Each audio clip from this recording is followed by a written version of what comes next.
Hello and welcome. This is Cheryl. Thank you so much for joining me today. Today I'm going to open up day 3 of the 12 days of Stitchmas Calendar. So if you haven't opened yours yet and you want it to be a surprise, then just save this video till after you've opened yours. I'm going to open up the window and then I'm going to create a card with the stitching die that is in there. I'm doing one a day for the 12 days of Stitchmas and I have them all in a playlist. So like I said, if you're not ready to see, well, you've just gotten a sneak peek. So today's Stitchmas die is the word hoe with an ornament as well as a scripty word. So I'm going to pull them out of here. I'm going to do my die cutting off screen because there's nothing really too exciting or interesting with that die cutting. So with both words, we get both the inner part as well as the shadow, and I always love when sentiments have a shadow to it. There is the insert part for the stitching for the ornament. There's also this cute little star that you can use on the background. I'm not going to use that one today, but it would make a really fun background. A little tiny ornament topper as well. Now I love that the insert for the stitching is separate because you can choose to not do stitching on it and just do an interesting ornament with a circle die. There are little marks when you die cut that stitching ornament die that tells you where the stitching is intended to go, and it creates kind of a grid.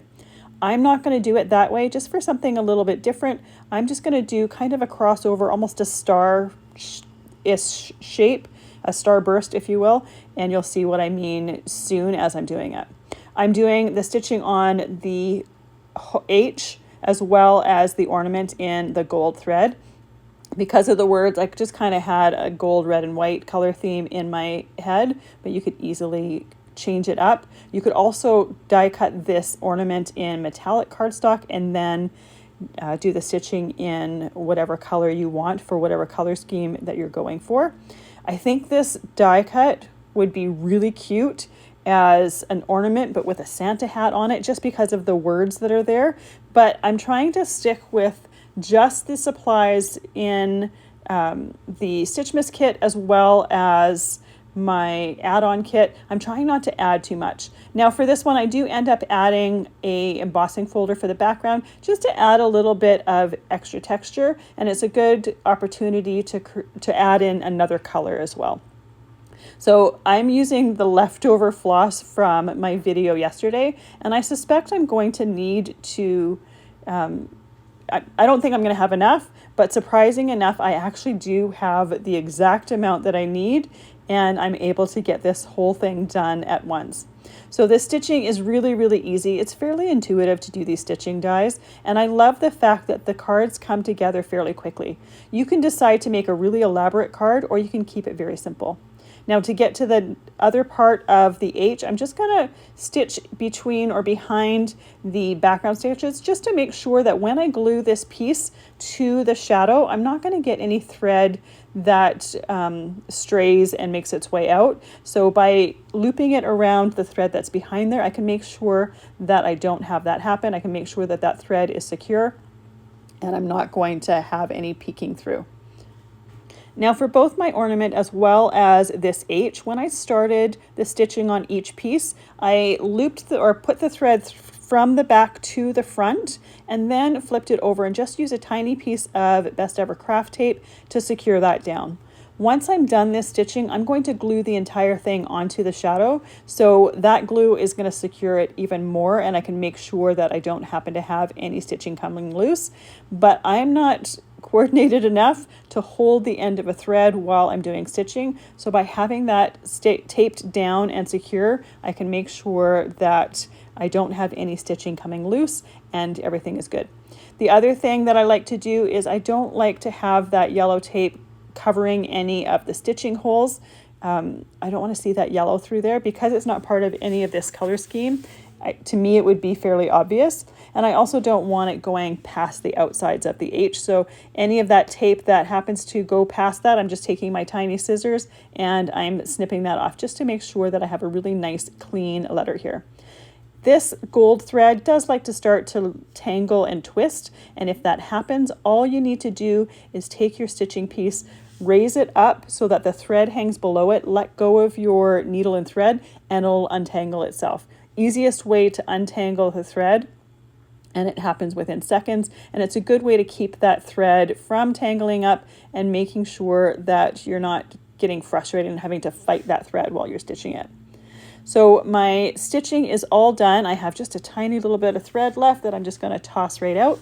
I'm gluing everything together with some Barely Art glue. I have it in a nice fine tip bottle so that I can get as much or as little as I want. And I like that fine tip bottle because I can use it for like intricate die cuts as well as to glue card backgrounds. I use it all the time. I'm using some reverse tweezers to hold my pieces in place while they are drying. If you don't have them, you can just hold them with your fingers. For this particular size of piece, it was nice to have those tweezers to hold on to some areas, and then off screen, I held it with my fingers in other areas. And I'm going to do that same thing with the ornament. I'm going to place it down, put my reverse tweezers on there, and then let that sit and dry while I emboss my background. I have an evergreen embossing folder here, and I'm using the Spellbinders mister bottle to mist my cardstock on both sides just to soften those paper fibers. It helps that embossing folder just push all that paper into the nooks and crannies, and then I need to let that aside to dry. I'm still waiting for my glue to dry for my ornament at that point anyways, so I might as well wait for more than one thing to dry at the same time. Once my ornament was dry, I could use those reverse tweezers to hold the ornament topper and then put glue on it and glue it down, and then also use those tweezers to hold that in place. Once everything was completely dry, I'm ready to assemble my card. I just have a white A2 card base here. My embossed background is cut down to 4 inches by 5 1/4 inches, so I see some of that white around there. Because I have the white shadow on my ho ho ho, I wanted to tie that in with my card base, and it works perfectly. So I want my stitched one to be the focus, so I'm putting that in the center of the card. And I couldn't decide whether I wanted all of them in a row going down or going from the top left to the bottom right. I ended up choosing from the top left to the bottom right, but I'm going to glue down that larger stitched one first, and then I can tuck those other ones in, or at least the top one in behind it where it needs to go. Because I'm using that liquid glue, it gives me the freedom to do that. It also helps me to be able to position things and move them around before that glue starts to set. Once I have everything positioned where I want it to go, I like to use a large acrylic block just to hold everything down nice and flat and make sure that everything has good contact while that glue is drying, and it also frees my hands up to do other things. Here I'm taking that same gold thread that we just used for the stitching, and I'm just creating a tiny little bow to go on the top of that ornament. It's just a nice way to add a little bit of extra texture, and that ornament kind of seemed unfinished without it, in my opinion. The other thing you could do is take a thicker ribbon and use it from that ornament to the top of the pages if that ornament was hanging down. I love the fact that you can have those creative options here. Here is the finished card. Very, very simple and very easy to put together, but it creates another fun holiday card, perfect with these stitching dies, and a great way to stop and just get creative for a moment during this busy season. Thank you so much for joining me today. I'm so glad you are here, and I appreciate the time you spend with me. I will see you tomorrow for day 4 of the 12 Days of Stitchmas.